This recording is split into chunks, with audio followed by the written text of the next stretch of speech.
কদিন আগে একটা মেয়ে গেছে বৃদ্ধাশ্রমে দেখতে, যা দেখে তার দাদিকে দেখা যাচ্ছে এবং সেই দাদিকে নিয়ে আসছে এবং তার বাবাকে বলছে, বাবা তুমি কেন আমার দাদিকে এখানে রেখে আসছো?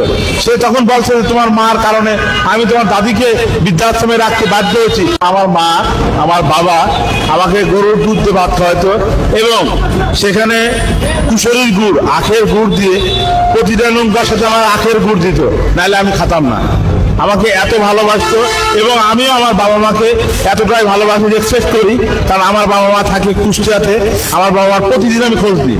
আমি আর কোথাও কোনো জায়গায় খোঁজ না নিলে আমার বাবার সাথে কথা বলি। আমি আমার বাবা মা ছাড়া আমি কিছু বুঝিনি। আমি যতদিন ঢাকা শহরে আসছি আমি যতটা ভালো জিনিস আমার বাবা মার জন্য আমি কিনে নিয়ে যাচ্ছি। আমি এখনো বলি আমার বাবা কি খাবে, আমার মা কি খাবে।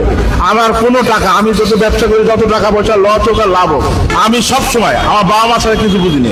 আমার বাবা মা এত আদর করে ভালোবাসছে। আমি যখন হচ্ছে দুইটা আমার বড় দুটো বোন ছিল, আমি তখন হচ্ছে ছোট, আমার মা আমাকে বলতো আল্লাহর কাছে আমি চেয়েছি, আল্লাহ তুমি আমার একটা কাগের মতো যদি সন্তান দাও তা আমাকে দিবা। তখন আমি যখন পৃথিবীতে আসি আমার বাপ মা এত খুশি হয়েছিল, পাড়া মহল্লায় সবাই খুশি হয়েছিল যে একটা সুন্দর একটা ফুটফুটে ছেলে হয়েছে।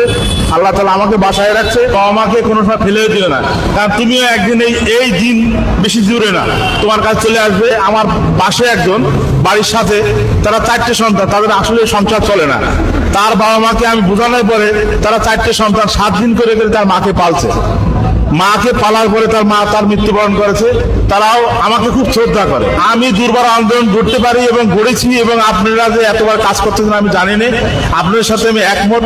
এবং আমি বলছি এর আগেও যে আপনাদের যদি কোনো জায়গায় আমাকে সাহায্য লাগে আমি যাব, এবং আমার যদি সাহায্য লাগে আপনাদেরকে আমি বলবো আমার কাছে আসেন, বা আমাদের অমুক জায়গায় সমস্যা আছে একটু প্রোটেস্ট করেন, যাতে এই সমাজকে একটা ভালো দিকে নিয়ে যেতে পারি। মা বাবাকে না ভালোবাসলে কিয়ামতের হাসর নাসর হবে না।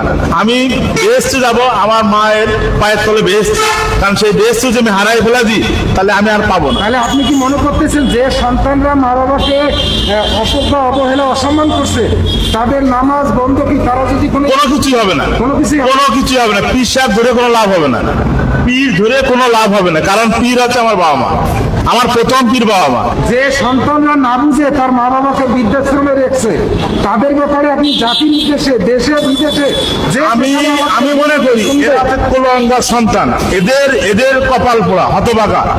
এর মতো হতভাগা পৃথিবীতে আর কারণ না। যার বাপ মা বৃদ্ধাশ্রমে দিয়ে রাখে তাদের মতো হতভাগা কুলাঙ্গার সন্তান আর কেউ নাই। ওয়াইফের কান ভাঙানি শুনতে শুনতে তারা তার মা বাবাকে বৃদ্ধাশ্রমে দিচ্ছে এবং তাদের মানে ভালো পথটাকে অন্ধকারের পথে ঠেলে দিচ্ছে। আমি ইউটিউবে দেখি কয়েকদিন আগে একটা মেয়ে গেছে বৃদ্ধাশ্রমে দেখতে, যা দেখে তার দাদিকে দেখা যাচ্ছে এবং সেই দাদিকে নিয়ে আসছে এবং তার বাবাকে বলছে, বাবা তুমি কেন আমার দাদিকে এখানে রেখে আসছো? সে তখন বলছে যে তোমার মার কারণে আমি তোমার দাদিকে বৃদ্ধাশ্রমে রাখতে বাধ্য হয়েছি, নাহলে আমাকে আত্মহত্যা করতে হতো। ওই সব নারীদেরকে বলতে চাই, তোমরা এখনো ভুলে যাও না, কারণ তোমাদেরও দিন আসবে, তোমরা এর চাইতে কঠিনতর শাস্তি নিয়ে এই দুনিয়া থেকে যেতে হবে। কারণ আল্লাহ রাসূলকে ভয় করো, কোরআন আছে কোরআনকে পড়ো, নামাজ কালাম পড়ো, আল্লাহ ডাকো, এটাকে মুক্তি পাবা। আমি মনে করি আমার বাপ মাকে যদি কষ্ট দিয়ে থাকি আমার বাপ মার কাছে মাপ চাইতে হবে। আমি সবসময় মনে করি আমার ছোট্ট পরিবার আমরা সবাই মিলেমিশে থাকতে চাই। আপনাদের কাছে দোয়া চাই, আপনারা আমার জন্য একটু দোয়া করবেন।